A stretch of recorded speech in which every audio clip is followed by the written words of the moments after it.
Assalamualaikum warahmatullahi wabarakatuh. Perkenalkan, nama saya Muhammad Ulil Kirom dari Prodi Sistem Informasi Universitas Negeri Surabaya dengan NIM 2005 12022. Pada kesempatan kali ini saya akan menjelaskan tentang standarisasi jaringan komputer. Baik, di sini terdapat 5 daftar isi. Yang pertama, pengertian dan kegunaan standarisasi jaringan. Yang kedua, OSI vs TCP/IP. Yang ketiga, protokol yang bekerja di OSI layer. Yang keempat, TCP vs UDP. Dan yang kelima, network protocol. Pengertian dan kegunaan standarisasi jaringan. Standarisasi merupakan sebuah aturan main atau protokol yang digunakan agar semua hal atau pekerjaan dapat berjalan dengan baik. Kegunaan standarisasi jaringan antara lain: A. Memudahkan komunikasi satu sama lain. Komunikasi sangat penting dalam kehidupan kita. Kita ambil contoh, apabila terdapat sekumpulan komputer pada satu vendor A yang sama terhubung ke dalam sebuah jaringan lokal atau LAN dengan protokol vendor tersebut. Kemudian ada sebuah komputer lain dari komputer dengan vendor B ingin terhubung ke dalam jaringan tersebut yang tidak memiliki protokol dari vendor A. Tentu komputer dari vendor B mengalami kesulitan untuk terhubung. Jadi, sebuah standarisasi harus dibangun dan diberlakukan secara umum untuk memudahkan komunikasi antara satu dengan yang lainnya. B. Memudahkan dalam melakukan pekerjaan. Sebuah standarisasi bisa membantu kita dalam berbagai pekerjaan. Contohnya, dalam pembuatan kabel jenis crossover dan strike. Terdapat standarisasi yang bisa kita gunakan, yaitu T568A dan T568B untuk memudahkan kita dalam pembuatan jenis kabel tersebut. Apabila tidak terdapat standarisasi tersebut, tentu kita akan sedikit bingung dalam pembuatan kabel tersebut. Jadi, standarisasi dapat memudahkan kita dalam melakukan pekerjaan. Yang selanjutnya, OSI vs TCP/IP. Dalam OSI reference model terdapat 7. Yang pertama yakni physical, yang kedua data link, yang ketiga network, yang keempat transport, yang kelima session, yang keenam presentation, dan yang ketujuh application. Sedangkan pada TCP/IP conceptual layers terdapat 4, yakni yang pertama network interface, yang kedua network, yang ketiga transport, dan yang keempat application. Kelebihan dan kekurangan model OSI.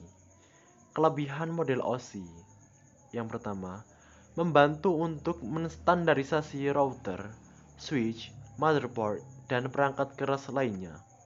Yang kedua, mengurangi kompleksitas dan menstandarisasi antarmuka, memfasilitasi rekayasa modular.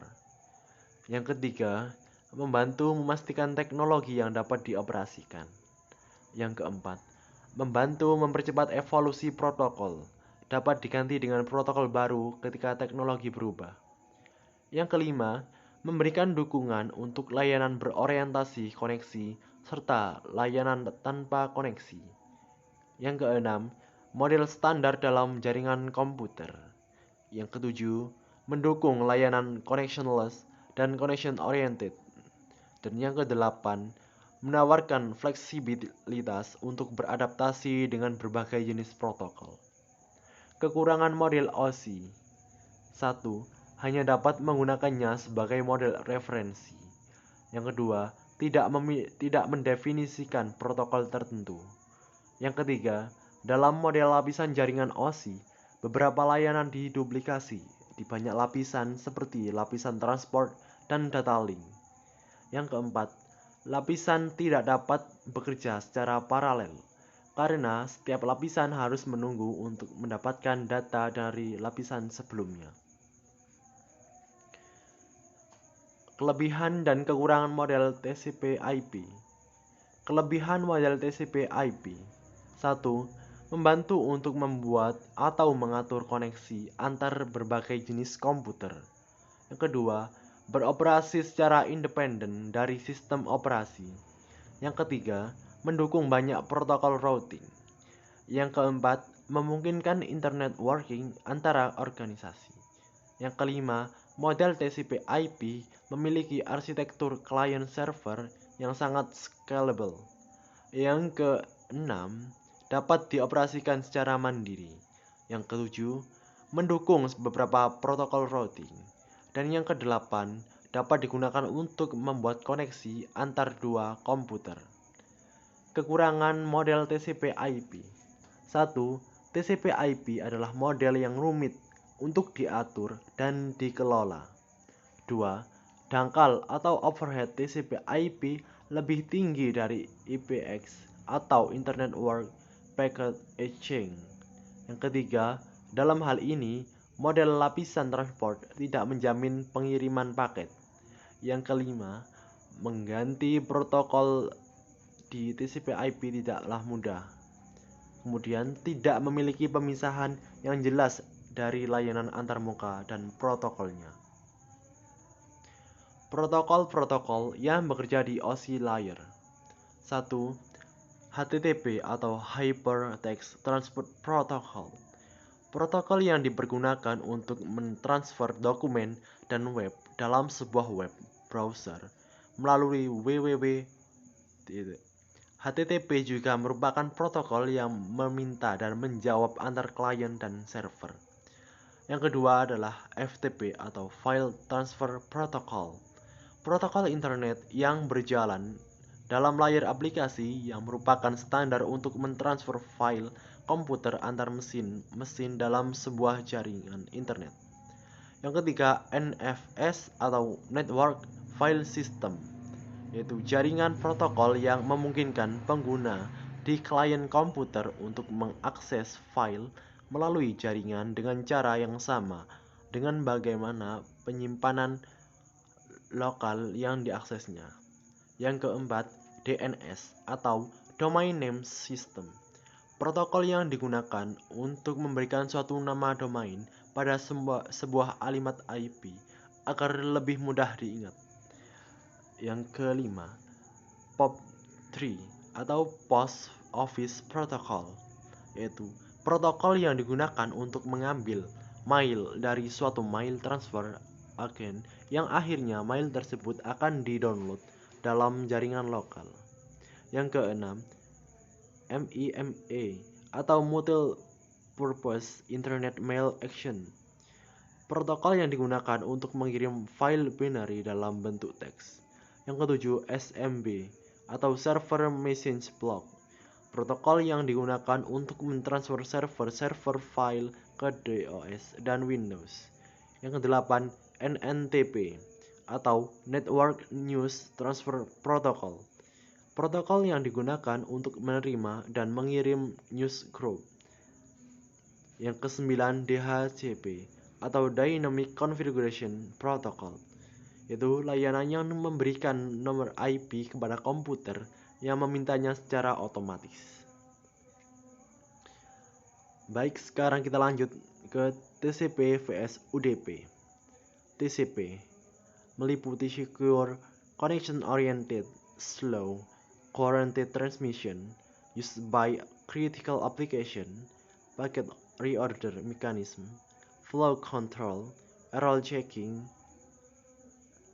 20 bits header, acknowledgement mechanism, three-way handshake atau SYN, SYN-ACK, dan ACK, DNS, HTTP, HTTPS, FTP, SMTP, Telnet, dan SNMP.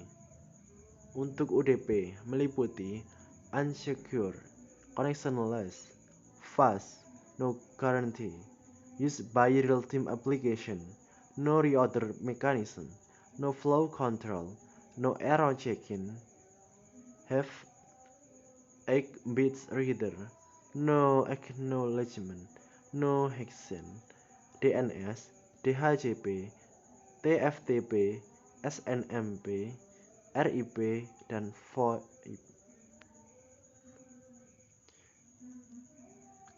Baik, sebelumnya sudah saya jelaskan untuk kekurangan dan kelebihan TCP. Sekarang kita langsung ke kelebihan dan kekurangan model UDP. Kelebihan model UDP: 1. Tidak pernah membatasi antara Anda pada model komunikasi berbasis koneksi. Itulah sebabnya latensi startup dalam aplikasi terdistribusi rendah. Yang kedua, penerima paket UDP membuatnya tidak terkelola yang juga mencakup batas blok. Yang ketiga, transmisi siaran dan multicast juga tersedia dengan UDP. Yang keempat, kehilangan data dapat dilakukan. Yang kelima, transaksi kecil atau pencarian DNS. Dan yang keenam, aplikasi intensif bandwidth yang menahan kehilangan paket. Sekarang kita lanjut ke kekurangan model UDP. 1. Dalam protokol UDP, sebuah paket mungkin tidak terkirim atau terkirim 2 kali. Ini mungkin dikirim rusak sehingga Anda tidak dapat mengindikasinya. Yang kedua, router cukup ceroboh dengan UDP. Jadi, mereka tidak pernah mengirim ulang jika bertabrakan. Yang ketiga, UDP tidak memiliki connection control dan flow control. Jadi, implementasi adalah tugas dari aplikasi pengguna. Yang keempat, UDP sebagian besar suka menderita kehilangan paket yang lebih buruk. Network Protocol. Protokol jaringan atau network protocol adalah seperangkat aturan yang ditetapkan yang menentukan bagaimana data ditransmisikan antara perangkat yang berbeda dalam jaringan yang sama. Beberapa contoh protokol jaringan antara lain: 1. Serial Line Internet Protocol atau SLIP. SLIP merupakan protokol yang memungkinkan pemindahan data IP melalui saluran telepon. Yang kedua, Simple Mail Transfer Protocol atau SMTP, protokol yang umum digunakan untuk pengiriman email. Protokol ini digunakan untuk mengirimkan data dari komputer pengirim email ke server email penerima. Yang ketiga, Hypertext Transfer Protocol atau HTTP, yaitu protokol yang digunakan oleh World Wide atau WWW. HTTP mendefinisikan bagaimana suatu pesan bisa diformat dan dikirimkan dari server ke klien. Yang keempat, Telecommunication Network atau Telnet, yaitu protokol jaringan yang digunakan di koneksi internet atau local area network. Yang kelima, File Transfer Protocol atau FTP, yaitu protokol internet yang berjalan di dalam lapisan aplikasi yang merupakan standar untuk pentransferan file komputer antara mesin-mesin dalam sebuah internet work.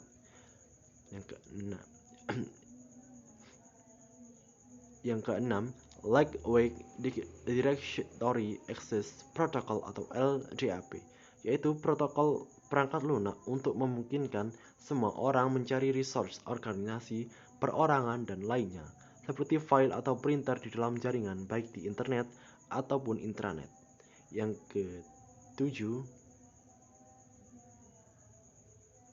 ketujuh adalah Secure Socket Layer atau SSL, yaitu protokol jaringan paling banyak digunakan untuk enkripsi. Ditambah lagi, SSL digunakan tidak hanya keamanan koneksi web, tetapi untuk berbagai aplikasi yang memerlukan enkripsi jaringan end-to-end. Untuk memodifikasi SSL, Advanced Linux dapat menggunakan perintah A2-dismount. Dan yang kedelapan yaitu Simple Network Monitoring Protocol atau SNMP, yaitu protokol yang digunakan untuk monitoring device di jaringan. Contoh aplikasi yang menggunakan protokol ini adalah MRTG, Dedu, dan lain-lain. Thanks for watching. Sekian dari saya. Apabila ada kekurangan, saya mohon maaf. Wassalamualaikum warahmatullahi wabarakatuh.